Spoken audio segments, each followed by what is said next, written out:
ang dahilan bakit tila may isang abandonadong bangka sa dalampasigan ng Bungalon Fort sa Sagnay, Camarines Sur. Ngayong araw iaalamin natin kung sino ba ang posibleng nagmamay-ari nito at paano nangyaring napunta rito ang bangka. At sa tagal ng panahon ay bakit kaya hindi ito tinanggal? Para malaman ang sagot ay bebiyahe tayo mula Antipolo sa Rizal papunta sa Bungalon Fort sa Camarines Sur na tatagal ng mahigit 12 hours. Habang papasok na kami ng Bicol ay dito na namin naramdaman kung gaano ba kalubak sa lugar na ito. Bagamat maganda ang mga tanawin ay sunod-sunod ang mga ginagawang kalsada sa lugar na ito.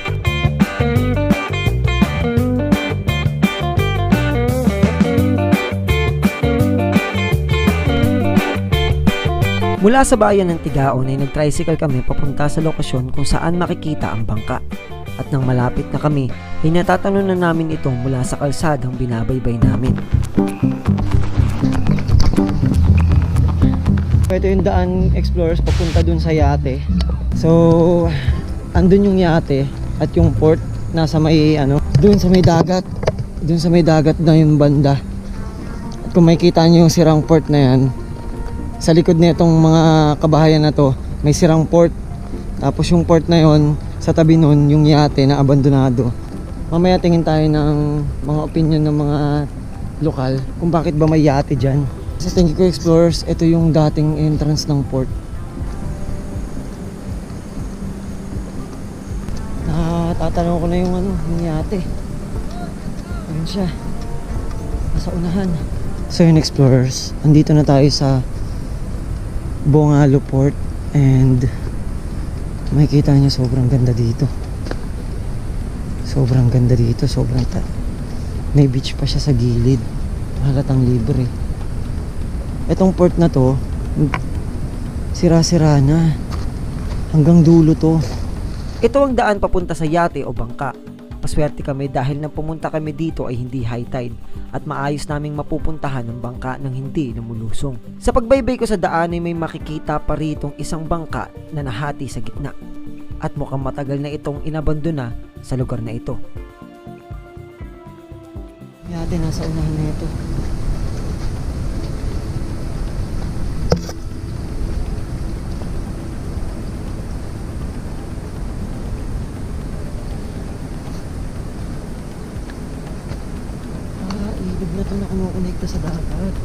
Ilog na to na kumukonekta sa dagat oh.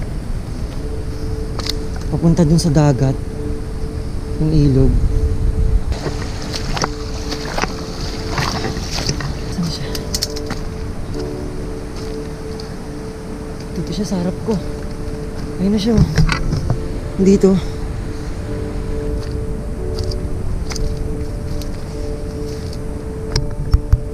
Parang medyo malambot dito sa part na to. Kasi parang basang-basa siya. Siguro part 2 ng ilog. Part 2 ng ilog. Ito na yung yate. Ayun na siya. Wow. Ayan. Asimaru. Tapos may Korean text. Korean or Japanese. Wow. Luma, makalawang at tila nakaparada na lamang sa lupa ang bangka nang makita ko ito. Pero nakakapagtaka na mula sa baba ay nakikita kong buo pa yung mga bintana nito dahil kadalasan sa mga gantong naiiwang bagay sa Pilipinas ay madalas basag-basag at sira-sira na.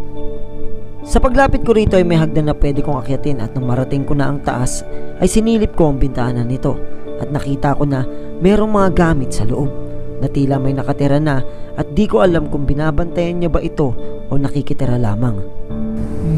Kung makikita niyo sa loob explorers, may mga gamit na. Tapos andyan pa yung dating upuan ng yate, tapos dun sa may captain's cabin, sa tingin ko nandun sa harap. Ito yung dating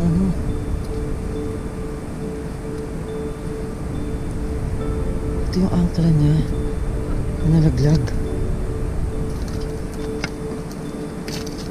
Hindi ko alam kung yung may-ari yung nakatira or kung caretaker yung nakatira na yan, pero sa tingin ko Hindi, sa tingin ko tumitira lang siya dito. May ilalim pa to. Ano kaya to? What? Ilalim na to.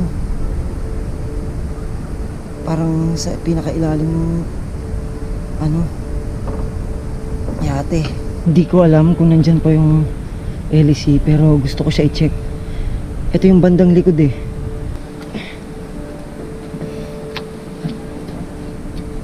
Kung mapapansin nyo yung pinakailalim, explorers, may mga nakakapit na ng mga shells. Tas puno na siya ng ng kalawang. Tapos nasa likod nun yung mga propeller, yung mga LC, kumbaga. Ayan, nasa ilalim siya. Nakalubog yung kalahati niya sa lupa.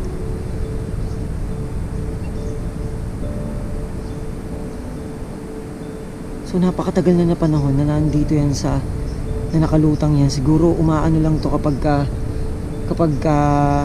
high tide, tumataas lang to. Hindi ko alam kung sa tuwing tumataas yung tubig dito sa lugar na to, hindi ko alam kung lumulutang pa ba siya ulit or nananatili na lang siyang nakaganto. Isa sa pumukaw ng pansin ko ay ang mga nakasulat sa bandang likod ng bangka, at di ko alam kung Chinese ba ito o Japanese text.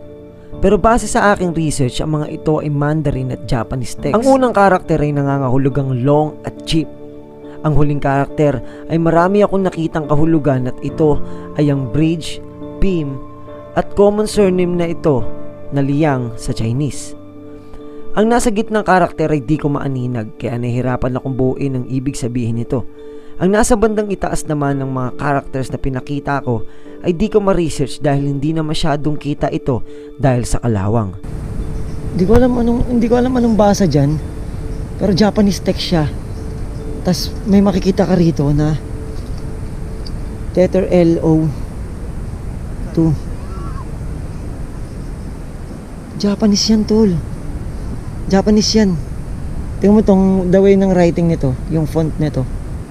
So hindi ko alam kung bakit ganito. Hindi ko alam kung ano yung dahilan kung bakit siya nandito. So ito yung lubid na humahawak na lang sa kanya ngayon.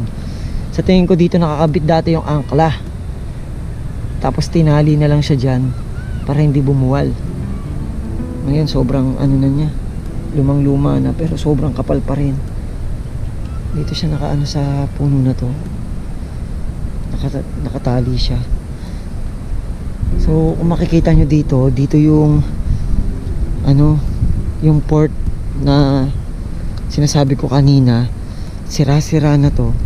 Di ko alam kung ano nangyari dito sa port na to, pero sa tingin ko sobrang lakas ng agos ng tubig or nung alon, nasira siya katagalan. Nagkaroon ng mga bitak at may mga part na hati-hati na. So puro bato na lang yung nakalabas sa kanya dun sa mga basag na part. Hindi ko alam kung ano ba nangyari talaga. Hindi ko alam kung inanod o sinadya siyang dalhin dito, pero I think inanod siya eh. Sa tingin ko inanod siya. Sa tingin ko inanod siya dito papunta. Tagilid dito kasi pag tagilid yung lagay. Gusto ko ma-explore yung loob. Kung makikita nyo, nakalagay dito Asahimiro. Sa tingin ko Japanese to, Japanese text. Japanese text yan. Yan yung pangalan ng yate na to. Mapaisip kayo kung bakit siya nandito. Pero ano ba talaga ang dahilan kung bakit nandito ang yate o bangkang ito? Alam na natin na ang posibleng may-ari nito ay isang Japanese o Chinese company, pero hindi lang tayo sigurado kung sino talaga. Alam na din natin na meron nitong pangalang Asahimaru dahil sa nakasulat sa magkabilang gilid nito. Kung pagbabasihan naman natin ang Google Earth Historical View ay nitong 2022 lamang ito nandito.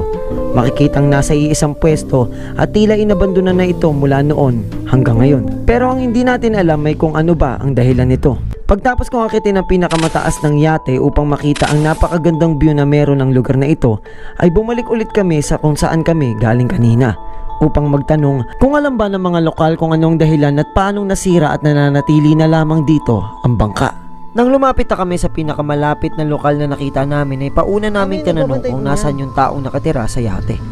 At ang sagot lamang nila ay di nila kilala ito at minsan lamang ito nandun. Nang matanong ko na sa kanya kung ano bang nangyari, bakit inabandona at napunta sa dalampasigan na to ang yate, ay isa lamang ang sagot. Ano po ba nangyari dyan? Ba't nandyan yan?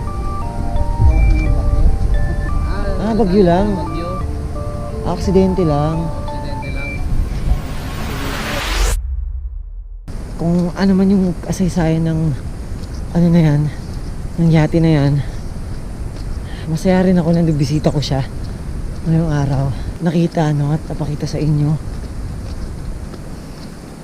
na kahit sobrang liit ng dahilan kung bakit inabandona yung isang lugar or bakit iniwan at pinatirahan na lang sa iba, siguro alam mo yun, yung mga maliliit na bagay kaya natin na ma-appreciate yung ganda. Sobrang ganda nung ano na yun, ng yate na yun, nabandonado, lalo na pag nandun ka sa taas, so kitang kita siya.